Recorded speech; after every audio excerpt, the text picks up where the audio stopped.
Hi, welcome to Live Every Day. I'm your host, Liv Harrison, and today I'll be with you for 1 hour from 8 to 9 Eastern on this beautiful Tuesday, April 5th. I almost said March, you guys. I did, April 5th. 2022. Hi, Mindy. Good morning. Already, there's so many friends here, which gets me so excited. London, good morning. Martha out in Florida. Doug in Ohio. There's my friend. Lonely Rooster. TT and April. Hi, April. I miss you, friend. And hi to producer Anna, and good morning to Nathan. Hi, you guys. So you're on Backchannel. Congratulations for finding us. This is fantastic. This is the only place where you can listen and watch and chat with live hosts and a community every day for 12 hours from 6 to 6 Eastern. And like I said, every day. Now, today I'm only on for an hour. Normally, on Monday, Wednesday, Friday, I'm here for 2 hours from 8 to 10. Today, I'm 8 to 9 because the incredible Kate and Will be here from 9 to 10. So we just had the amazing Haley and Allison. You guys, their show is so fantastic. And then this show after me today will be Kate and Will. But then we always have Get On Up with Jam and Renee. Then you've got the Anthony Davis show from 12 to 2. From 2 to 4, you've got your pal Hal. And bringing us home is The Drive with Mario Smith from 4 to 6. So that's our lineup. If you're here, I want to hear from you. Hi, Susan. Good morning from New Jersey. Where are you in New Jersey? I'm literally getting on a plane right after this and flying to Newark. So, that's life. So let me know where you are. If you are on your Alexa device, if you're on the app, if you are on the Echo Dot, I want you to hop over to backchannel.tv and chat with me there. Okay, that's what I need you to do. If you're on YouTube or on Facebook, you can just type right there. Hi. Okay, so April, wait. It says that this is your first time on the show. Is this not Connecticut, April? Because if it isn't, hello. And if it is, hello. You guys, today is Tuesday, like I said, which on this show, this is kind of all the trendy things. This is a hot take Tuesday. And there's a lot to talk about, as always. I love Hot Take Tuesday because then I have an excuse to discuss the things that I just call plain Tuesday, things that I talk about all the time. Poor Anna, she gets me talking about this stuff constantly. Anna, how are you? Are you back home? As you guys know, Anna was on a little vacay, and yes, she made it. Okay, that's fantastic. She only had to drive an hour and a half to get out of her state. I am in the great state of Texas. I'm in Houston. I drive an hour and a half. I'm at the end of my driveway. Okay, so that's how this works. Texas is not the same. Anna was in Canada. Basically, she could have been. So what is going on Hot Take Tuesday? Oh, hi, Doug. Good morning. You're drinking water. What happened to all the fun things you have? Mindy, I need to know what you're drinking, friend. You're probably drinking some cool coffee, I don't know, from Ethiopia, which I just got a new one I need to tell you about. Today is all the things. We love to celebrate all the things here on Hot Take Tuesday on Live Every Day. It's First Contact Day, which I'm going to read that to you in just a little bit because it's just so interesting. It's also National Flash Drive Day. Go for Broke Day. So if anybody wants to play Monopoly and not win, today's your day. And National Caramel Day. There's so many things. National Read a Roadmap Day. National Raisin and Spice Bar Day. Now we're just making up stuff. And then Deep Dish Pizza Day. I love deep dish pizza. It's my fave. Although I'm going to New York today. That's fine. We will just let that go. It will not be something that we talk about. All right. First Contact Day. I want to read this to you. Is unofficial. It's an unofficial holiday. Okay, that's celebrated annually on April 5th. This day is a minor holiday in the Star Trek universe. Nanu, nanu. I'm kidding. That's not what you say. That's from Mork and Mindy yesterday.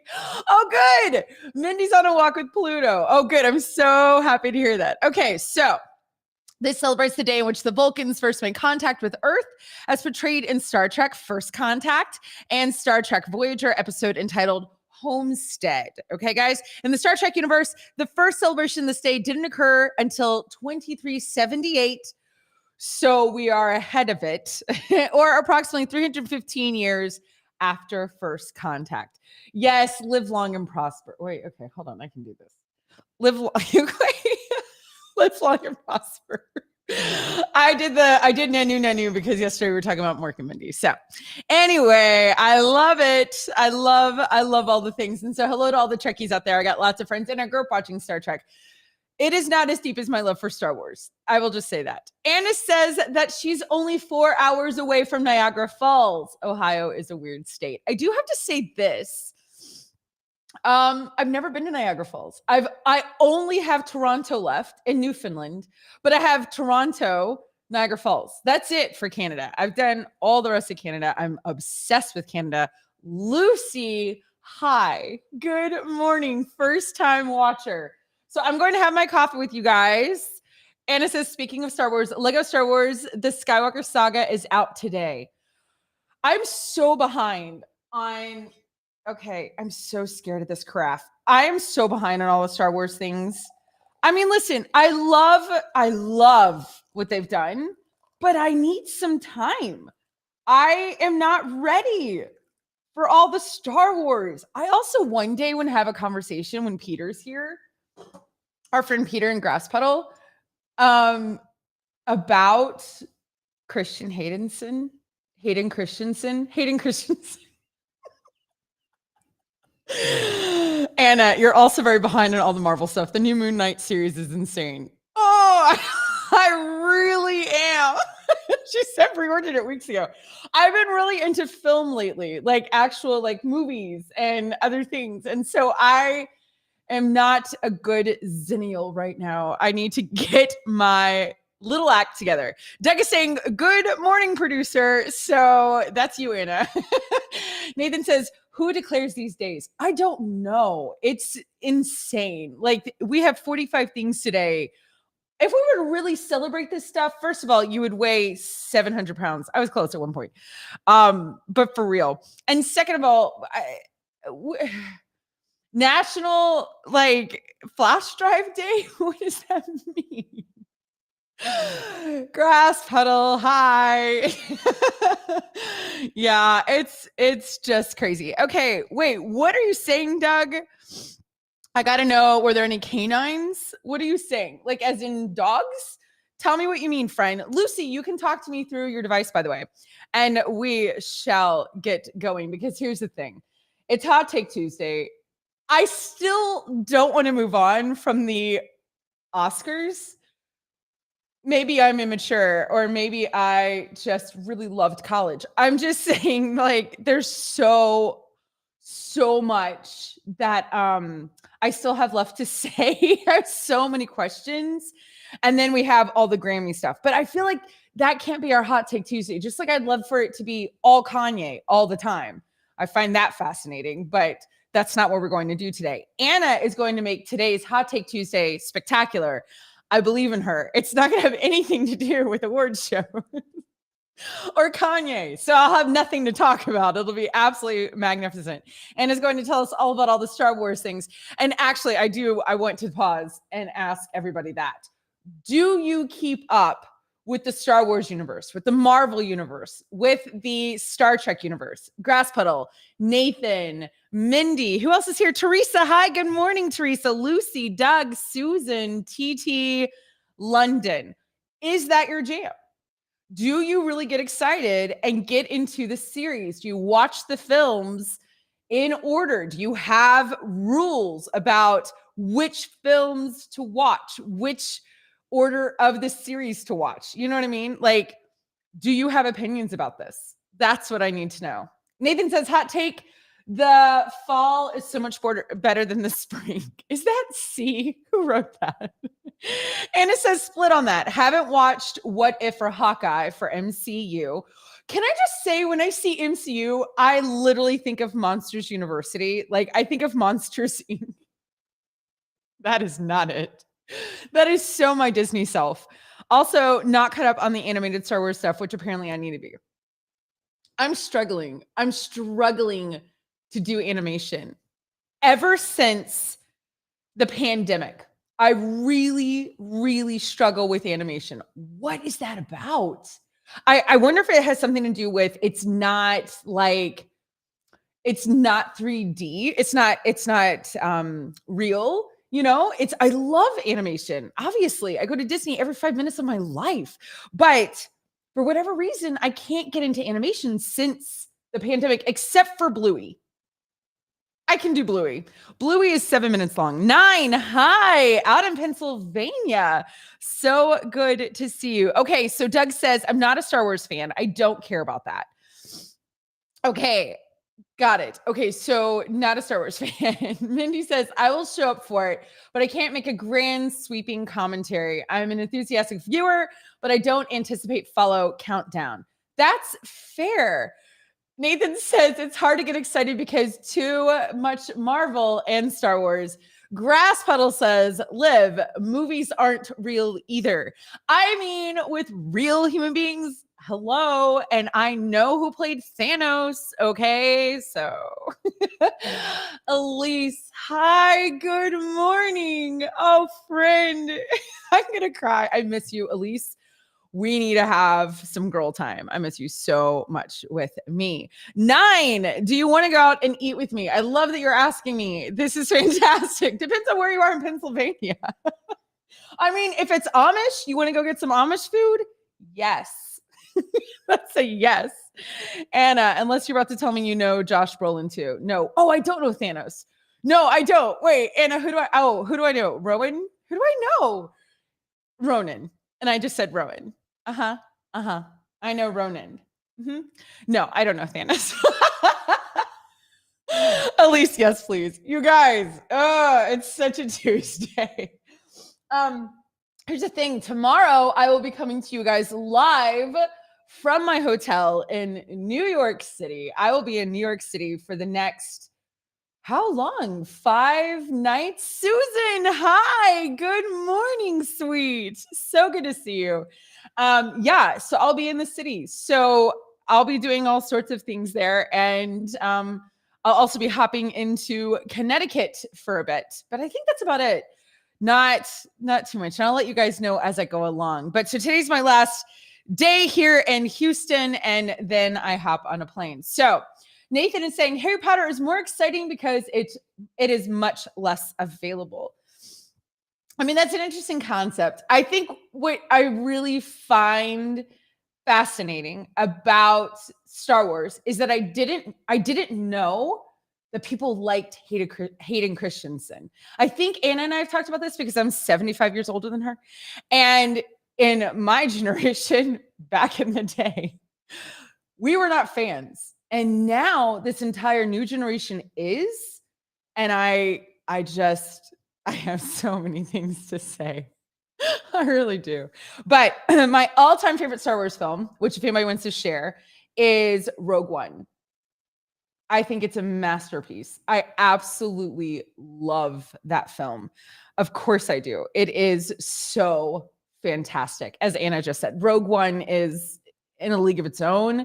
Of course, I love Empire Strikes Back. What real Star Wars fan does not claim that to be their favorite film? And then the young generation says that number 3 is their favorite.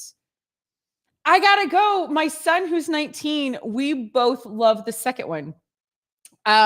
Natalie Portman's clothes alone are magnificent. So not that is why I choose movies. It's not.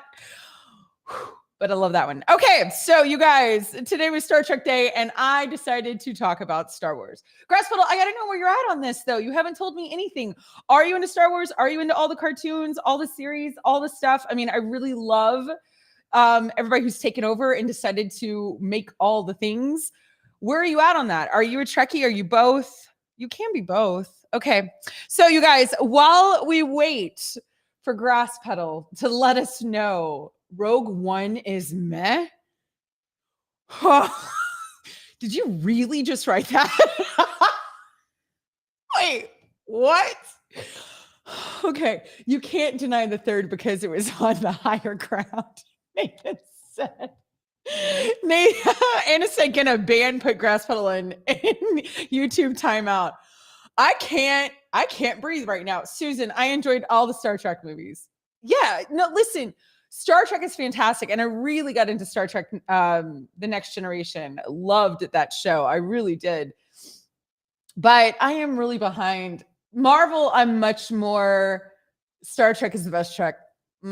Okay. Now you have told me so much about you, Grass Pedal. Like, that's it. We're done. I got it. No. And you're fine. You can stay. I understand now, though. Now I understand. I only a Trekkie would say Rogue One was meh. Oh, that's it. That's all right. Nathan says third is fun, but not great. Okay. Can't notice, but notice we're avoiding 7 to 9. LOL. Yeah. No, I mean, like I said, Empire Strikes Back. Anna's talking about Star Wars. Empire Strikes Back is, I mean, it's fantastic. Is there anything cuter than an Ewok? No. Is that a reason to like a film? No. Okay. Nathan says my favorite is the Ewok Christmas special. He's not kidding.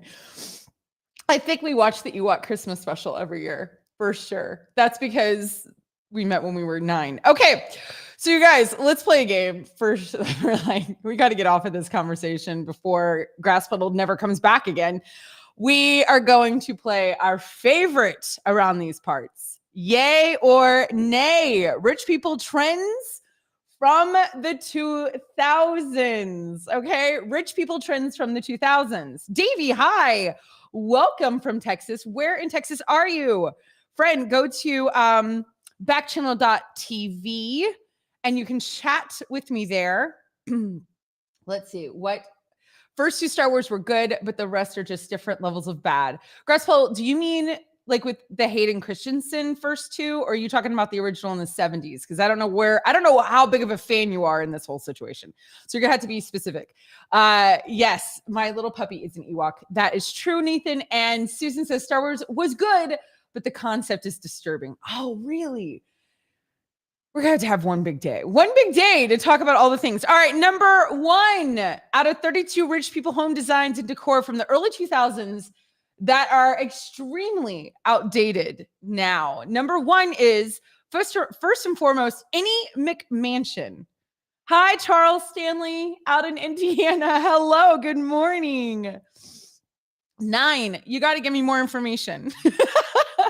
But you're really kind. Thank you very much. What is McMansion, Anna? What does this even mean? That looks like a normal house to me. If you lived in the suburbs, there was always a neighborhood with new builds and 50 identical homes that look like this. Oh, okay. But that's not a, did they say mansion? That's not a mansion. The first 2 released, Star Wars and Empire. Okay. That's okay. That's fine. So 7 and 8. And 4 and 5. I mean, what am I saying? I need my coffee today. I was not prepared for this. Do you want to go out for breakfast? 9, I'm not in Pennsylvania, but you're very sweet. Thank you, friend. Thank you. Okay, number 2, a refrigerator that looks like a cabinet made of dark, heavy wood. Okay, this is funny. I kind of have a refrigerator like that, but it doesn't look like dark, heavy wood. So, okay, maybe I'm in the clear. I didn't know anybody who had this. Did you guys know this? Like, no one had this. Where in Pennsylvania? 9, where in Pennsylvania are you? Grass Puddle is asking. Do you want to go out for breakfast? The movie. I don't know what that means. But listen, where in Pennsylvania? Because Grass Puddle's from Pittsburgh. Okay, Anna, please. I think I had some rich friends who had these. Really? I've never seen wooden doors for a refrigerator. Overly ornate iron handrails. But can I say something? I desperately wanted my parents to have stairs like this. And I wanted them to be like sweeping. You know what I mean? Like sweeping. Yes, Mindy. Like Tawny and Amy Bouchno. Oh, they had the refrigerator doors. But like Amy, was it Amy? Not Tawny. Amy had these types of stairs, Mindy. The prom stairs, the homecoming stairs, where everybody could be on them, and they were very curvy, and they were like all irony. Oh, and that's what I wanted. and now they're out. So forget it. Never mind. Yeah, for sure. Okay, number 4, a very thick TV, which was also blurry as blurry, unless you sat in the exact right spot. We had one of those for sure. We had one, and it was like the projector was in the back. It was so like poofy in the back. And you know what? It's kind of hard for me to this day when I see those. I get real excited. I'm like, I don't know. I get really excited about that TV because it was insanely huge, and it meant I loved playing Sonic on that TV. Is that fair? How about that? Is that okay to say? I mean, I did. So maybe I'm all nostalgic about it, I guess. I don't know. It was massively huge, but I don't think that was a rich person TV. I don't know. Grassful saying, Nathan, not counting Caravan of Courage and Battle for Indoor. Oh, you're saying, I see. Y'all are Sonic the Hedgehog. What do you mean, which Sonic? Come on, Grass Puddle. What do you mean? The one that was around in the 80s, 90s, the 90s. That one. I don't know the name. Built-in VCR and everything. All right, number 5, a Bowflex machine just chilling in the middle of a room. I never met a human that had a Bowflex. I never did. I never met someone who had a Bowflex. Which Sonic game? The first one. He's getting all fussy with me. Oh, you know what's so funny? I haven't even asked you guys yay or nay. I've just literally been giving my opinion on this, Anna. Did you notice that? I didn't even ask anyone. I'm just like zipping through them because I'm like, no. That is so funny. Okay, yay or nay? Yay or nay with the Bowflex? Did you think, let's go with this. If you had a Bowflex or if you knew someone with a Bowflex, did that equal money? Right? Did it? I knew no one with a Bowflex. Mindy's coming to my rescue. She's saying 1993 Sonic. Sonic was not my favorite. I've told you guys my favorite games on here. Remember? Contra was my favorite game. That was also really fun to play Contra on. Loved Contra. God, I love that game. I loved Castlevania. I loved the sound in Castlevania. Loved it. A massive wooden display case to showcase your huge CD collection. Yay! Yes! We had one of these. That is not rich people, y'all. That's called Walmart. Come on. Where are my Backchannel people? Come to backchannel.tv. Come talk to me. If you had a massive wooden display of CDs, did that equal you're rich? No. That is not a thing. Susan says, didn't know anyone with a Bowflex. No one did. They were only on TV. Mindy says, nay. That Bowflex was an infomercial purchase for sure. Wealthy people do not bend to infomercials. Yes. That is so true. Oh, Mindy. Okay, number 7, a large armoire to hold your large boxy TV. My parents might have had that for sure. 100%. Grass Puddle, stop. Your neighbor had a Bowflex? That's incredible. Stark Leopard, good morning. Hi. Okay, where are my people? Doug, where are you, friend? I want to know. What do you think about this stuff? Does this think... Anna said we definitely had these at our house, those huge built-in entertainment centers. Everybody did. This is a mislabeled BuzzFeed. Sometimes we get a really good BuzzFeed, and sometimes we get a mislabeled. This was not a rich person thing.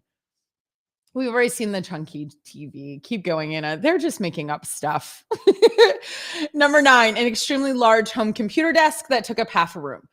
Also, pause. You had to have that. They didn't have the cute IKEA things that you just snap together. That's not a thing yet. This is not fair. Look at how old that computer is. It's like, exactly. Anna said massive computers needed that. What were you gonna get? Like a folding table? That doesn't even make sense.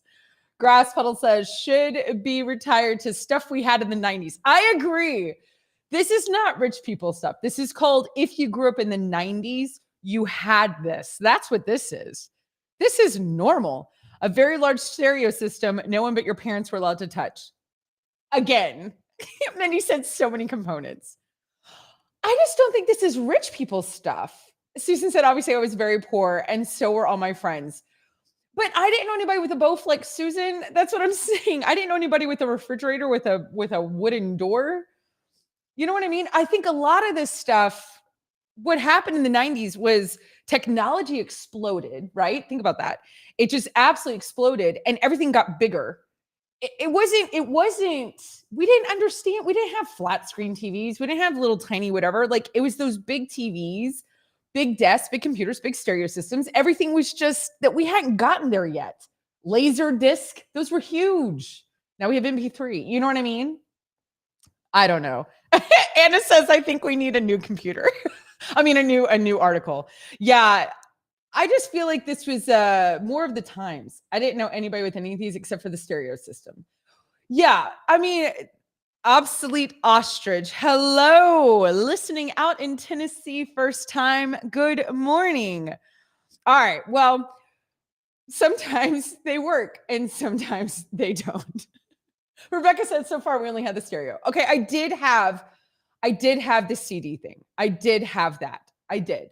And the only reason we had that big TV was we got it from like somebody who was moving. We had 4 kids and my parents loved it because we would just stay up in the playroom. We called it the playroom and play like Sonic and Castlevania. Like that's what we did. Like it wasn't this big whatever. Hi Grady, hello, good morning. So but we actually didn't have the stereo anyway. All right, that was a terrible article, everybody. we're going to unanimously say nay. That was absolutely awful. So but that's okay. I've got to ask you guys what you think, which we haven't really talked about it. I don't think a lot of us have little kids on the show or who tune in every single day. I don't, but I'm still very much in tune to what little kids do, which that's another conversation. But one thing is Encanto was a huge film this year. Lin-Manuel Miranda did all the music, which Anna and I have the same opinion about that, which we could talk about that on Thursday. I think we have a little bit. We did. Did we talk about it on a safe Thursday? We briefly mentioned it. Okay. We have some feelings about that. But Encanto, you cannot deny, has impacted our culture for sure. Whether you have little kids or not, it is something that is not part of our vernacular. You know what it means. Just like if I were to say Ariel, you know that means the Little Mermaid, like whether or not you've seen it, whatever. Something that's really interesting is that they're trying to find ways to incorporate when a film does really well at Disney, they want to bank on it as soon as possible, right? Which makes sense. Disney wants to make money. Okay. In case anybody was confused what they were doing. Encanto is going to take over It's a Small World at Disneyland. That I feel like is really big news. Like I feel like that's like significant because It's a Small World was made for how did It's a Small World come to be, Anna? Was that for the World's Fair? I mean, I know Carousel of Progress at Disney World was, but what about It's a Small World? Do you know the history on that? Anna says, oh, it is. Oh, okay. Wait, Anna, everybody's having reactions. Hold on. This is hilarious. Anna's like, wait, before you get too deep. You didn't want me to get mad. She goes, before you get too mad, it's total clickbait. They're not totally getting rid of it. Okay, that's okay. Okay. I'm not even listen, It's a Small World is not my favorite ride. I'm not a fan, but I also don't want everything that we grew up with to go away. Like for instance, my favorite ride at Universal Studios is the ET ride. It's only at Universal Orlando right now. And I'm terrified they're going to take it down, which they should. I get it. Like who knows ET anymore? You know what I mean? Like I understand. We were there when they took down the Jaws ride, which I never thought would happen. That was in Florida. And my son, who's 19, is on the Universal, like he's on camera. They did a whole interview with him. He was in acting at the time, which they didn't know that. But he's like part of Universal history because of that whole thing. I just think that's really hard. Hi, Sheila. Good morning, Breezy Pig. Hello, hello. Okay, I'm going to read what Anna's saying to me about this whole thing before we go too deep into it. We're going to go into Encanto for 2 seconds, and then we'll go into what they're talking about. Anna says, it makes me even more mad when I listen to Tangled and remember how insanely talented Alan Menken is, but how good he is at actually making music that doesn't all sound the same. Yes. Anna and I feel exactly the same. Sheila, good morning. Okay, so she's going to find the history. Okay, when I thought it was completely gone in Encanto. Okay, so they're not completely taking it away. Okay, you guys? Yeah, exactly. You can't get rid of It's a Small World. It's seriously the worst ride, though. It opened May 28th, 1966 in Disneyland. Okay, here we go. If you love Encanto, which just came out, then you'll love the major announcement coming from Disney Parks. Thank you for knowing I needed it closer. Walt Disney Animation Studios Encanto recently won the Academy Award for Best Animated Feature at this year's Oscars. No one knows that. Thank you, Will Smith. And a new sing-along version of the film is streaming on Disney Plus. And soon you can gather with your family and friends at the Disneyland park to celebrate the joy and wonder of Disney Animation's newest instant classic. For a limited time beginning April 11th. Oh, Anna, I was just there. I missed it. The iconic facade of It's a Small World becomes enchanted several times each evening with a brief visual montage that pays tribute to the movie's hit song, We Don't Talk About Bruno. I can't stand that song. Okay, this musical delight comes to life through projection and lighting effects and an artistic style inspired by the lyrics, with select moments that feature characters from the film, like the magical. How do you say their name, Anna? Write that out for me, please. Family's casita. Tiles across the It's a Small World facade flip, turn, and rearrange themselves as one scene transitions to the next, culminating a celebratory chorus and a nod to Bruno's mysterious prophecy about Mirabelle. Madrigal. Okay. So they're not changing it at all, which also makes sense because at Disneyland, this piece is outside, which that is not at all what Disney World is, but this piece is outside. So they're just projecting onto it. That was total clickbait. I'm so sorry I got everybody all fussy about it. That makes me so sad. April 22nd, the Main Street Electrical Parade is returning to Disneyland. So excited. It celebrates its 50th anniversary with a spectacular new grand finale float that brings together stylized scenes from more than dozen Disney and Pixar stories, including Encanto. Sparkling lights depict the casita, magical butterflies, a miracle candle from the film with Mirabelle and her cousin Antonio representing as animated dolls atop that section of the float. Good morning, Mark, out of Michigan. Hi. First time watcher and permissible cow in Florida. Good morning, Sheila. It's so good to see you. Okay, so here's those of you who are watching. This is a snippet of what one of the parade floats will be. So those of you who have gone to Disney, did you grow up with the electric parade? Or even if you weren't there in person, did you grow up watching it on ABC? Like I remember the whole Disney, what was it called? You guys, Sheila's gonna know this for sure, right?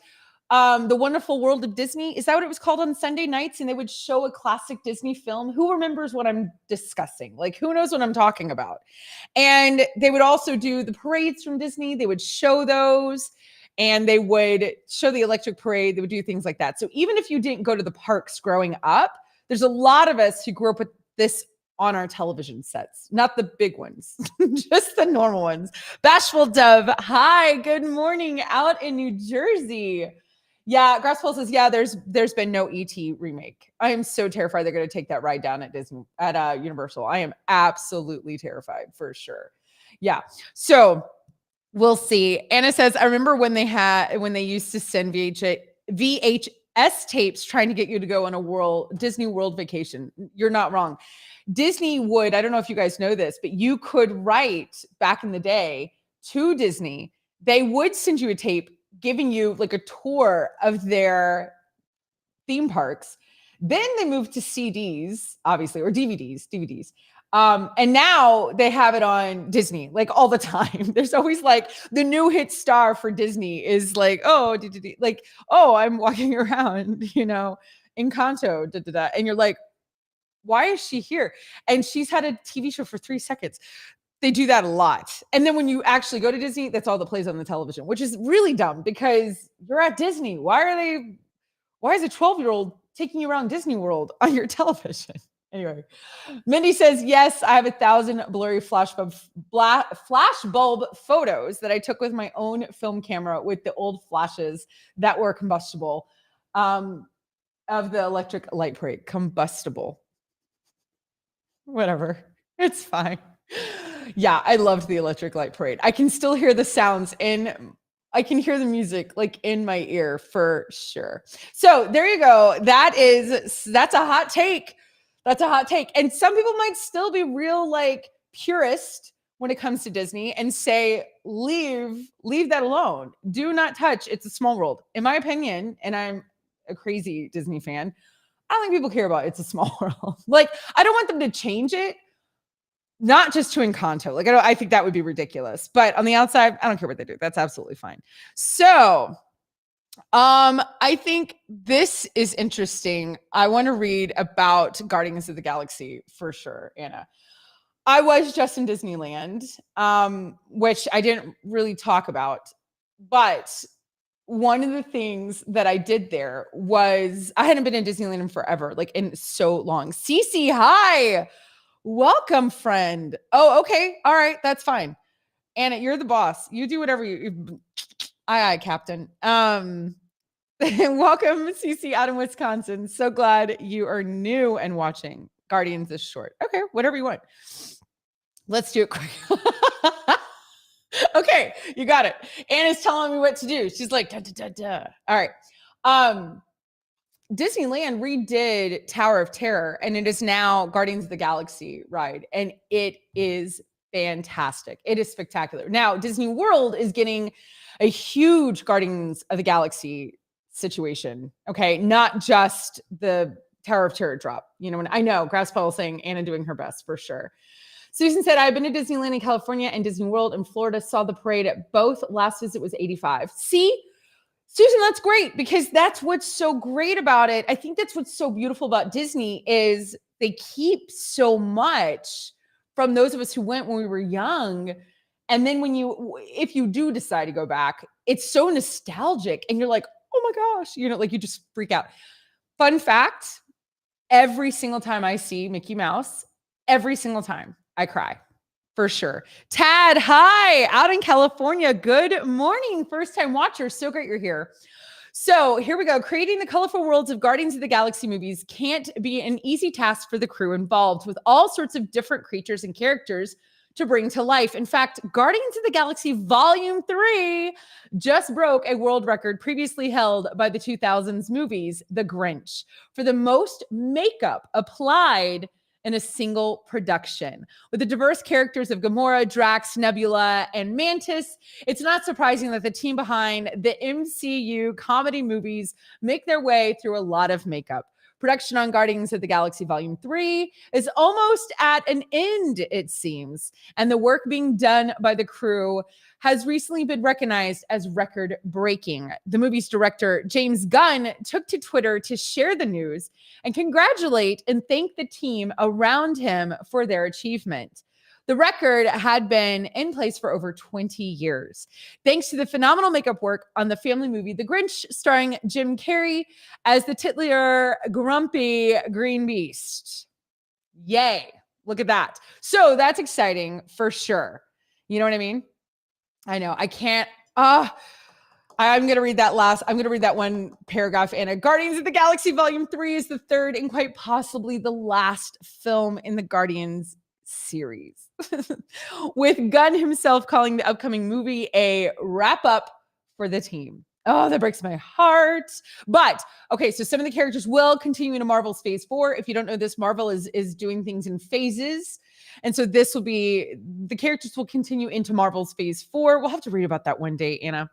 And beyond, it's becoming increasingly clear that we won't see the Guardians together again after Guardians of the Galaxy Volume 3, which is due to release in 2023. So that's a great article because some of us are just Marvel fans. So, and then some of us also go and ride the rides at Disney that pertain to the Guardians.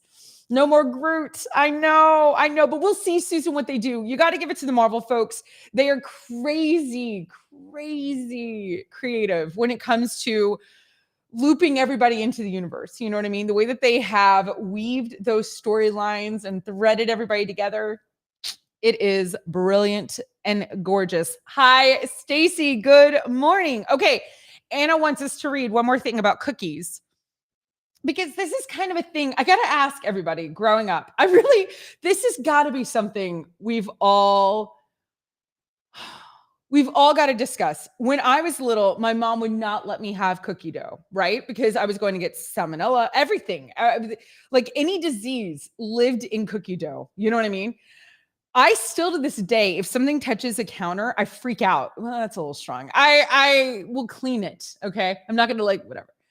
I ate so much cookie dough. I don't know anybody. I do not know one soul who ever got sick from eating cookie dough. Is it true?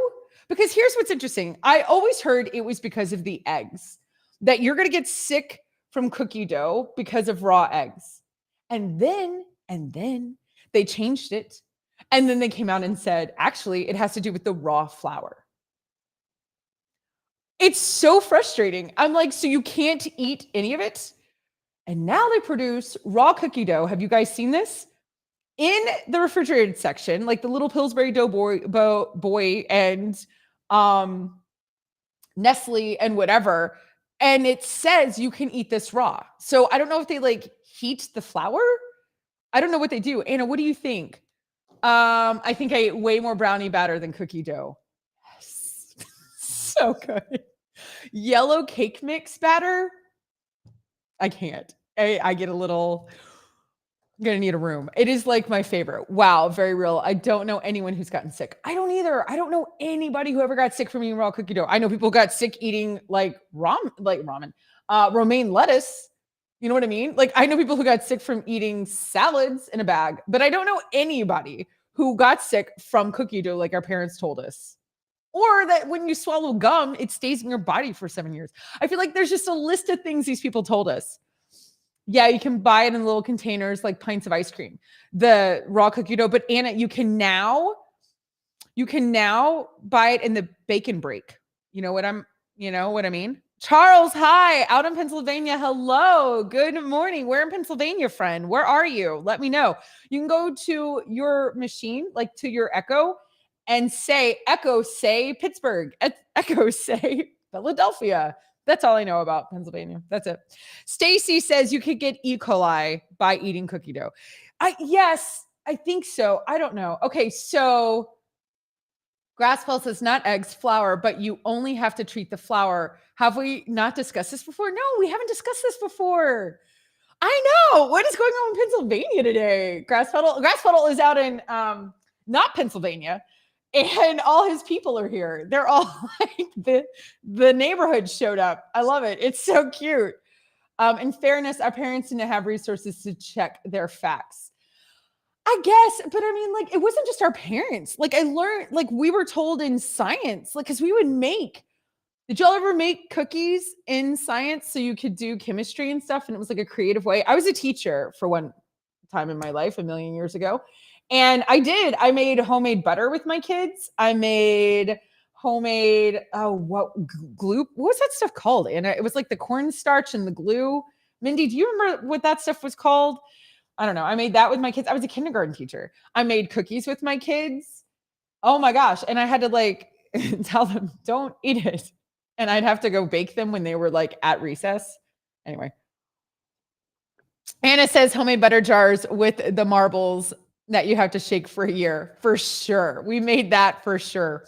The weird, but the solid and the liquid stuff. Yeah, we always made stuff as teachers with our kids because chemistry was so much easier to teach and to show the processes is like the processes, the processy. What do you say? Grass puddle, what do I say? Processes, right? Y'all are like, you weren't a chemistry teacher. No, I was not. They could absolutely identify that with cooking. That was a really great way to get kids involved, but we wouldn't let them eat it. You know what I mean? And now I'm thinking I should have. It's fine. I don't have my license anymore. It's no big deal. Maybe made great food in home ec, but not science class. Well, that's okay. That's all right. I had little kids though, Sarah. Like I said, I was a kindergarten teacher. Also, it was great to do projects like that because it kept them busy. It was like, today we're going to make butter. You guys need to shake that for 4 hours. They would sit there and shake it. And they're like, am I done? And you're like, no, you're not. Sorry. I keep shaking. So it was a lot of parenting. Thank you, Stacey. Processes. Okay, well, there you go. So let me ask you this. Okay, all right. Does letting cookie dough rest actually help them taste better? So now here's a whole nother thing. People have a lot of opinions about cookies. How to prepare the butter, if it's room temp, if you melt it, if you put it in cold, if you don't, like whatever, but also letting things rest. I actually have a cousin who is a pastry chef and she's an incredible chef, but she's a pastry chef for sure, in the Austin area. And she also caters. So she has taught me the best things I know about baking has come from her. I let my eggs rest. I let my eggs become room temperature and my butter for sure. Do you do that, Anna? Did you know to let your eggs become room temp? Anyway, I have this incredible almond cookie recipe that is to die for, and it's my cousin's, and it is delish. Oliver, hi, listening out in Lexington. Good morning, first-time listener. Hop on backchannel.tv and come talk to me. All right, real quick, mini cookie recipes call for resting the dough prior to baking, whether it's 30 minutes or overnight. So here's where you guys come in. I want to hear, what do you do? What did your mom do? What did your girlfriend do? What do you do? What does your boyfriend do? Your roommate? You have been around somebody who's made cookies before. So do you let the cookies rest, the dough? Do you know what I mean? Yeah, Anna says, I don't think I've ever seen a call for resting cookie dough. I don't either. I gotta say, yeah, Mindy, I will send you this almond cookie. It's actually my grandmother's almond cookie recipe. She was a very famous, like, blue ribbon baker situation. Anyway, and this is her family almond cookie recipe, and it is to die for. I'm not kidding. Okay, so some people let their dough rest 30 minutes overnight, even a full day, which I think is insane. But when the craving for freshly baked cookie, chocolate chip cookie, hits, you might be tempted to skip this step. After all, is it really necessary? According to experts, the answer is usually yes. If your recipe calls for resting the cookie dough, it's likely for a reason. But I mean, Nona, she passed. My grandmother, and Mindy's asking me what I call my grandmother. She was my father's mom. She was born in Italy, and my dad's dad was born in Italy. So my father's first generation in America. She was born outside of Florence, and I called her Grandma Airplane. That's what I called her because she lived in New Jersey, and she would come and stay with us for multiple times, like throughout the year and for a long time. So I called her Grandma Airplane because we would have to always drive to Dallas to go pick her up. You know what I mean? Like from the airport, because I lived in a small town in Louisiana. So there you go. Hi, Jerry, first time watcher out in California. Good morning. Okay, Stacey says, if you have refrigerated cookie dough, that's where we're going to have the infection. That's probably true. Yeah, Anna goes, I must make some really basic cookies. Almond cookie recipe video. I can make the almond cookies on camera, you guys. I could totally do that because it's a very simple recipe, believe it or not.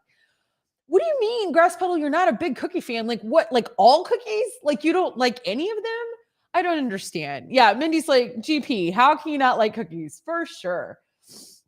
All right, King Arthur Baking explains resting cookie dough can help your cookies taste better, as the resting process helps the flavor become more concentrated.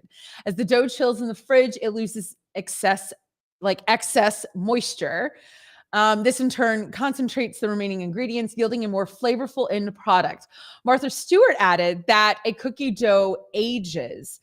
Naturally occurring enzymes in flour are able to break down, which leads to increased browning. Graspel, I've never been a fan of desserts, more of a savory person. Same. This might be the only place you and I connect on. Because I know you're like, oh God, I'm nothing like Liv. Listen, if there was a canister of mozzarella cheese sticks in front of me and a canister of cookies, yes, I will choose cheese constantly. I am such a savory all the way for sure. For sure. Yeah. But if you tried these almond cookies, you would die. In addition to impacting how your cookies taste, a resting period, also called ripening of your dough, which is by the kitchen, that's what they say, will likely also improve their texture. When a dough rests, its sugar levels become more concentrated as excess moisture is absorbed per bon appetit. The higher the percentage of sugar in the dough, the more likely your cookies will turn out chewy on the inside and crispy on the outside. Additionally, the magazine notes that resting cookie dough in the fridge has specific benefits because chilling solidifies the fat in the dough. The cookies are less likely to spread during baking. Oh, Peter, coming in with the vegan comment. Listen. I went vegan in 2014 until the pandemic, Peter. Baby Jesus did not want me to not eat brie and be in a pandemic. Everyone knows this. This is common knowledge. You know, another way for removing moisture from cookies, putting them in the oven. That's what Grass Puddle said. I gotta be honest. Yeah, Anna says, ooh, calling it ripening of the dough, that's disgusting. Okay, listen. The only reason the pandemic is over, Liv. No, it's not, Peter. I'm about to hop on a plane. Literally in 3 seconds, I'm gonna have to have a mask on. Okay, it's not over. Do you want me to go back to being vegan? I can. I make some bad, amazing vegan food. So I can. Stacy says my mom put cookies in the oven as they're cooking and the moisture inside will cook the cookies. Okay, listen, chefs. My almond cookie recipe, I do have to chill and refrigerate, and I'll tell you why. Although I thought it was to firm up the dough. Maybe that's not exactly why. Maybe that is why the flavor gets so fantastic. And not only that, these cookies melt in your mouth. Like they melt. And when you see the recipe, you'll be like, because they're just made of butter. We don't need to talk about why. We just need to understand that they are melty amazing. Okay? I'm just saying. Mindy says, Peter, we needed you for important Star Talk. I know, Peter, you've got to tell me a day that you're here, and we've got to have a Star Trek, Star Wars fandom. We've got so many things to discuss. This today is not long enough, you guys. My hour's already done with y'all. I'm already done. It makes me so sad. Okay, Stacy, when my mom does that, yum in my tummy tums. I love it. No, we're all gonna want cookies. You guys. Okay, Stacy says I like Star Trek best. I'm gonna go for Star Trek any day. I love you guys so much. I'm about to hop on a plane. When I see you again, I will be in New York City, which is fantastic. So, Peter, Star Trek is for communists. I'm trying to close the show, Peter. I'm trying to close the show. I love you guys. Listen, here's the deal. Don't go anywhere. Kate and Will are up next for the next hour. And then you've got Get On Up with Jam and Renee, the Anthony Davis Show, your pal Hal, and Mario Smith. You guys, I will be back tomorrow morning at 8 a.m. Mwah. Love you all. See you tomorrow.